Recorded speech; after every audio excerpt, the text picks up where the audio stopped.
கொங்கு மண்டல தங்கங்களே, திருப்பூர் பகுதி மக்களே, உங்கள் அனைவருக்கும் என்னுடைய வணக்கம்.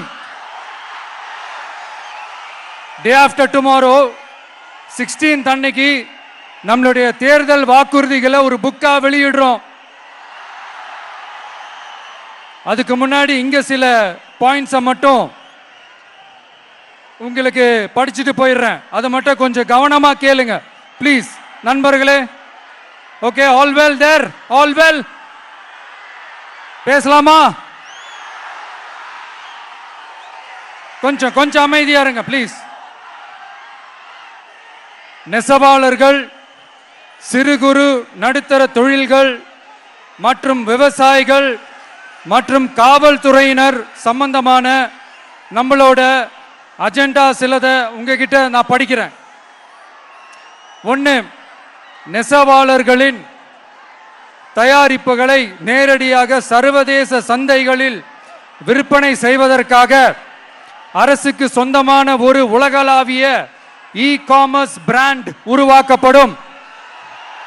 மேலும் முக்கிய நகரங்களில் வெற்றி தறி விற்பனை நிலையங்கள், ஷோரூம்ஸ் அமைக்கப்படும். இரண்டாவது, நிலையற்ற நூல் விலை மற்றும் மின்சார நெருக்கடி சுமையை பகிர்ந்து கொள்ள கைத்தறி மற்றும் விசைத்தறி வைத்திருக்கும் ஒவ்வொரு நெசவாளர் குடும்பத்திற்கும் ஆண்டுக்கு 30,000 ரூபாய் வங்கி மூலம் நேரடியாக நமது டிவிக்கு அரசு வழங்கும். மூணாவது, கைத்தறிகளுக்கான இலவச மின்சாரம் 500 யூனிட்டுகளாகவும் விசைத்தறிகளுக்கான இலவச மின்சாரம் 1500 யூனிட்டுகளாகவும் உயர்த்தப்படும்.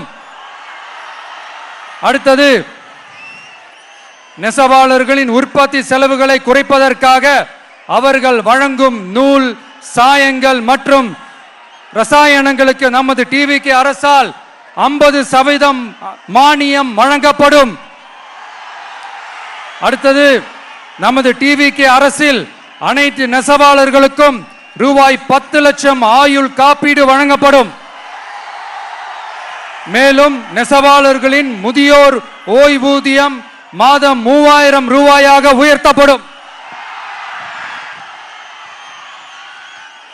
குறு சிறு மற்றும் நடுத்தர தொழில்களின் வளர்ச்சி, லட்சக்கணக்கான வேலை வாய்ப்புகளை உருவாக்குற துறையில ஒண்ணுதான் இந்த எம்எஸ்எம்இஸ்.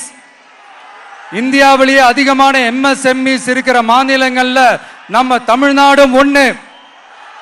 ஆனா இப்படிப்பட்ட இந்த பெருமைக்கு இன்னும் மிக பெருமை சேர்த்தது யார் தெரியுமா?